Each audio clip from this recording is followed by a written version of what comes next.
তারা চাইছিল আমার বইয়া নিয়া একটা নির্জন জায়গা নিয়ে জানে মারি দিতে চাইছিল। তারা কইছে এখন তোর নিমুগি আইস তোর লাইফ শেষ, আজকে তোর শেষ দিন।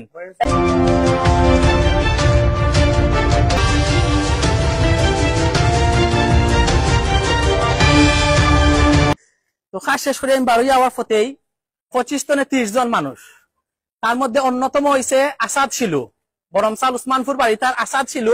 হে 25 টনে 30 জন সন্ত্রাসী লইয়া ইয়া আমার সন্ত্রাসী আক্রমণ করতে আসলো, তার লগে দা আসলো, চুরি আসলো, এমনকি আমার মারার সময় অটোমেটিক আমি আমার আত্মরক্ষার স্বার্থে আমি ফরিয়া আমি হরি গেছি।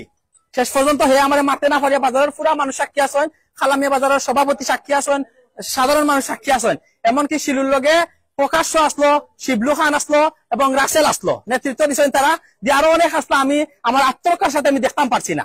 এখন আমার আত্মা একদম সুযোগ হয়ে গেছে। তারা চাইছিল আমার বইয়া নিয়া একটা নির্জন জায়গা নিয়ে জানে মারি দিতে চাইছিল। তারা কইছে এখন তোর নিমুগি আইস তোর লাইফ শেষ, আজকে তোর শেষ দিন।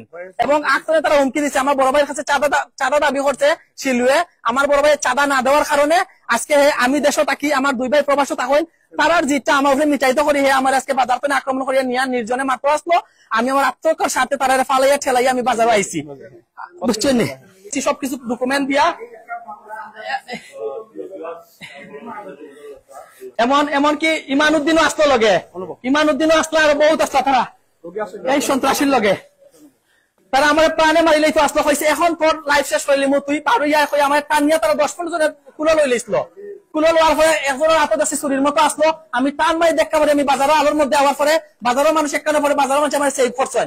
স্কুলের ব্যবসা বাণিজ্য আছে এই স্বার্থে তারা হে আমার ডাইরেক্ট লেখছে, তুই দেশতা খরচ তোর দুইটা ভাই প্রবাসতা হয়, তারা যে তোর উপরে মিটাইমু, তোর লাইফে মারিলেইমু, তোরে তোরে তোরে জানে মারিলেইমু কইয়া আমারে হুমকি দিছে। এমনকি আমি চাকুলবা থানা আমার সাজ্জাদ ভাই স্যার যে পান্ডে আমি অবগত হয়ে রাখছি, তার বয়সটা জুনাইয়া রাখছি। আজকে হুট করি আমি বাজারে গিয়ে আমার বাজারের খানটা শেষ করি আওয়ার পথেই অন্ধকার তারা আমার দড়ি লেছিল, সাইকেল ফালাইয়া আমার দড়িয়া যখন বইয়া নিত কি তারা, তখন আমি কুস্তি করি চাকুরিও আমার এখানে লাগছে দেখতে পারে আপনারা, লাগিয়া খাটিয়া আমি যখন দৌড়াইয়া আইসি 6-7 জনের দেখা মারি, তখন বাজারের মানুষ একটা নয় আমার জাফটা মারি দড়ি লইছেন, দড়িয়া আমার তারা নিরাপদ করছে। এখন আমি চিকিৎসা লাগিয়ে এখন হাসপাতাল আইছি। তো ভিউয়ার্স, নাহিদ আমার বাতনা বদল করেন ব্যক্তিগত আক্রোশ মিটাইল এবং শিলু যে ছেলেটা, শিলু এবং সেলিম খান এবং রাসেল প্রকাশ্যে তারা চাঁদা চাইছে আমার বাগনার কাছে, বড় বাগনার কাছে 2 লক্ষ টাকা, পরে কইছে 1 লক্ষ টাকা। চাঁদা না দেওয়ার পরিপ্রেক্ষিতে তারা 25-30 জন সন্ত্রাসী মিলে অতর্কিত ভাবে আমার বাগনারে হামলা করছে, জালে মারিয়াও লাগিয়া। আমি একজন সংবাদকর্মী, আমরা চেষ্টা করি মানুষের পাশে থাকার লাগে, কিন্তু আজকে আমার বাগনা আমার পরিবার যদি সন্ত্রাসী দ্বারা আক্রান্ত হইয়া যদি একবারে নিশ্চিন্ন হয়ে যায়, আসলে আমি আপনার কাছে আমার কিচ্ছু করার নাই।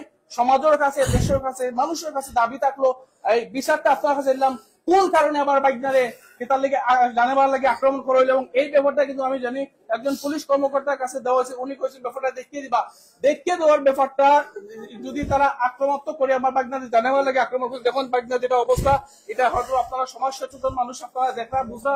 আমরা হসপিটালে এখন আইছি আমার বাগনা লইয়া, বিচারটা সমাজের মানুষের কাছে চালাম, বিবেকবান মানুষের কাছে চাললাম।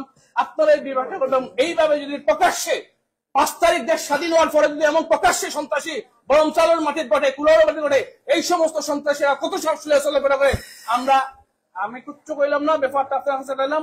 আমি একজন সংবাদকর্মী, আমার বাগনা ব্যবসা করে, আমার বাগনা একজন সাবেক মহলদার সাহেব এখন ইয়ে করছে, দোকান পাড়া আনছে, এর আগে গাছ সামনে ব্যবসা করে।